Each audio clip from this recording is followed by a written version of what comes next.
Hello everybody, welcome back. It's JudiciousFire, and I am here with a brand new hero in Castle Clash. This is Jumbear. Jumbear is one of two new heroes released this month in Castle Clash. The second hero has yet to be released through anything other than an event, so we have to wait until that Floating Isle event comes around featuring that hero. Jumbear is available two different ways. One, through hero rolling using gems, and two, completely free to play using the balloon event that comes for about a 2 week period. If you gather enough of those resources through standard gameplay, you can acquire the 200 soul stones available for Jumbear. So completely free to play, and it makes you think: is it going to be a good hero if it's available for free to players? And the answer is, in my opinion, yes. This is a very, very good hero. This hero can be looked at in many ways like kind of like a miniature Anubis. He is going to limit the damage that he takes. Very much, you can look at it like a damage cap. He's limiting himself to 19,000 per hit. That has a time limit of 4 seconds and a cooldown of 4 seconds. So it will not stack upon itself, but it will be continuously operating. Momentary pause in between, a microsecond to reset the skill activation. He is immune to silence. So no silencing of any kind can take place on this guy. Every 6 seconds, this is really what makes him so unique. Every 6 seconds, this hero has a 100% chance to deal 300% attack damage to 10 enemy units and stun them for 2 seconds. Now, this is a brand new hero, and we need to experiment.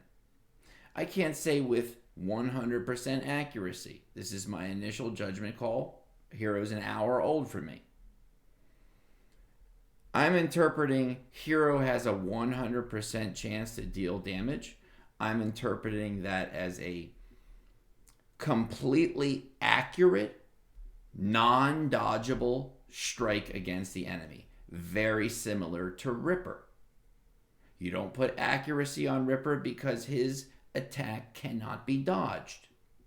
You put dodge on Ripper so he can keep activating his skill.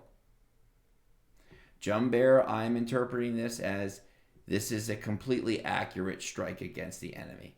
The every 6 second 300% damage attack to 10 heroes, that it cannot be dodged. The only other way to interpret that would be that it has a 100% chance to hit, as in 100% accuracy rate, and somebody with a 200% dodge rate would probably not be hit by this, of course. But I'm willing to say that it's going to be an undodgeable, perfectly accurate hit, just like with Ripper.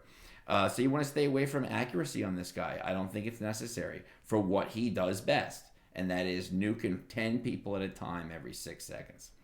And anybody susceptible to stun gets stunned up.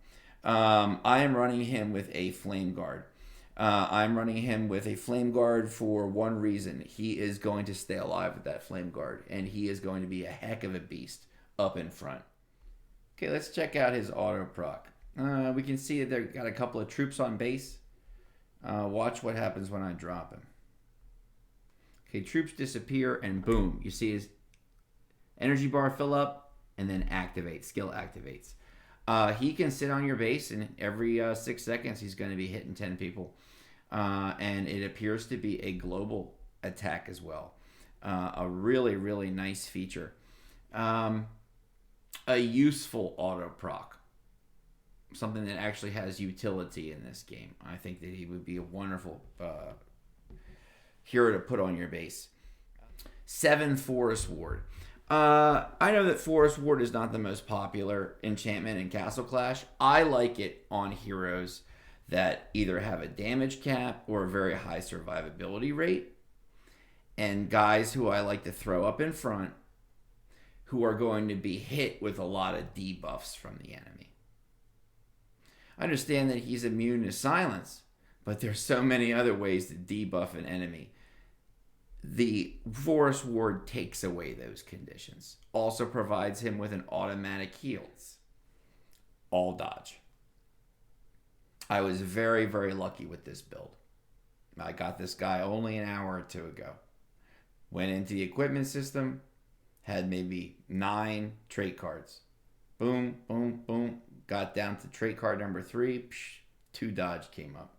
And I thought, this is exactly what I needed. I don't need accuracy. I don't need more attack. I need him to survive so he can continually generate his skill and nuke people from a distance. He needs to have dodge for that. So he is I think a longer distance attacker. Not saying you can't use him head to head right up in front. I certainly will be this next Guild Wars. But I think that he can also really, really do a good job from a distance. Look at that. 17,000 dodge. 170% chance to dodge. If I don't run a Wicked Armor or an Empower and I just give up on the auto proc, I'll put Blade Dance as his attack talent. Because with this high a dodge, Blade Dance would be phenomenal. If he were only at maybe 6,000-7,000, I wouldn't do it. Okay, you wouldn't get the benefit. You end up getting killed. Better to use something like a Sacred Light. And you see his accuracy, really, really high. So excellent hero statistically. About 57,000 base attack. One of the highest healths I've seen in Castle Clash. That is an unaugmented health. Health bonuses that anything applies only apply in combat and will not show up during this initial look. So, Phobos might not make it too much longer. This is just one hero, okay? And he's bumped up against a bunch of love doves. Look at his health. He doesn't take damage. The guy's a tank. He does not take damage. It's amazing. Now, if he's not going to solo a whole team of breakthrough heroes, but we drop the rest of the gang and look what happens after he softened them up a bit.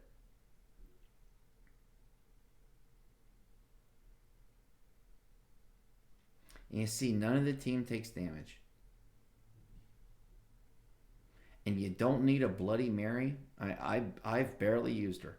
She's actually made the job of hero killing for me harder because I want to stack on these invulnerable heroes and keep activating my skill. Bloody Mary kills them immediately. I end up rushing into the base. It becomes so much harder. Oh, it's Wolfpack NR's base, one of our top players here on iOS. Let's see. Let's go towards Zeph. It's probably the worst place I can put him. Inside of a Cosmo proc, right up in the face of Zeph. But without Guardian troops, it means he's going to be hitting heroes only. Let's take a look at these hits. Guys like Ripper and Phobos.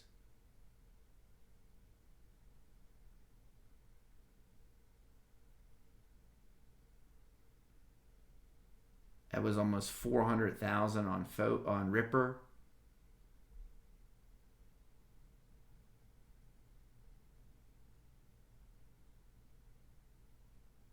He's hitting into the either high hundreds of thousands or low millions, depending on the damage reduction that the enemy has.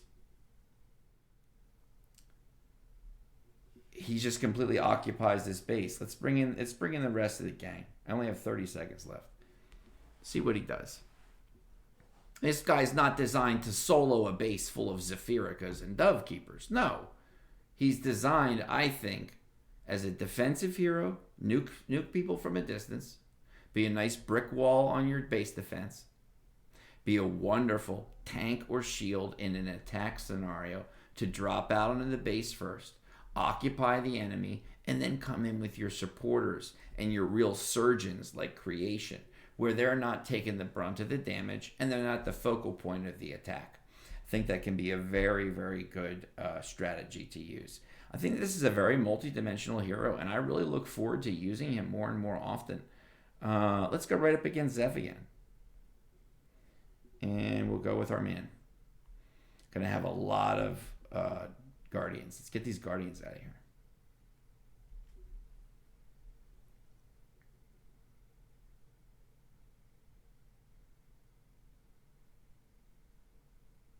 Look at the tremendous variance in survivability between a big boy and Old Man Nubis. Old Man Nubis, when he takes damage, his health bar drops, he dies. He's going through life after life. Whereas as Pork Roll over here, he doesn't take damage. It's unbelievable.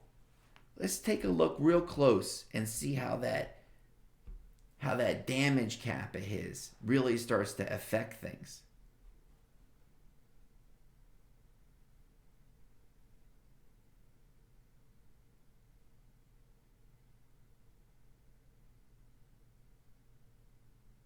He just can't take a massive strike. He can't take a kill shot from somebody. Let's drop the rest of the gang and see what happens. Watch the heroes on base. All heroes on base will disappear. Won't need to fight any of them. This is another reason I do not bring Bloody Mary along. Okay, you don't need her in this game. If I had dropped all those heroes in front of Zeph and Bloody Mary was a part of it, would have killed Zeph, and all my heroes would have rushed into the base. Then all of a sudden, I've got 3 or 4 heroes to deal with, and I'm well above 50%.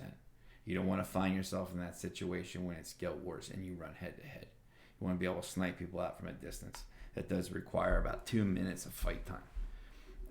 And Bloody Mary makes it 30 seconds of fight time, so that's not good. So this hero... I think that over the next couple of weeks, we're going to really start to see how this hero performs and what his specialties are. This is just a brief introduction to what he does. I think it is important to have a defensive build on the man, allow him to live. That strike he puts out against 10, if even 1 or 2 of them have reflect or deflect, he's a dead man. Make sure you got a wicked armor on him somewhere. I would give him some kind of a healing pet. He is not an innate healer.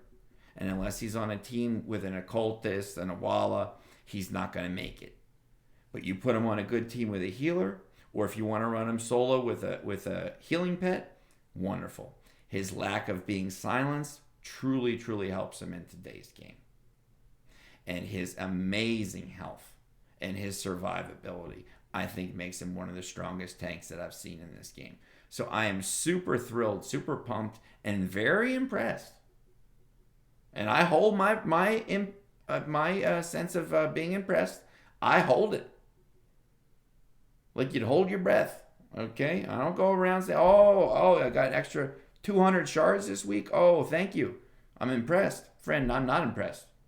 This year I am impressed. They've done a good job. They've put a hero that has real use in this game in a free-to-play position where anybody can get him through actual gameplay. I think it is a step in the right direction. I give credit where credit is due.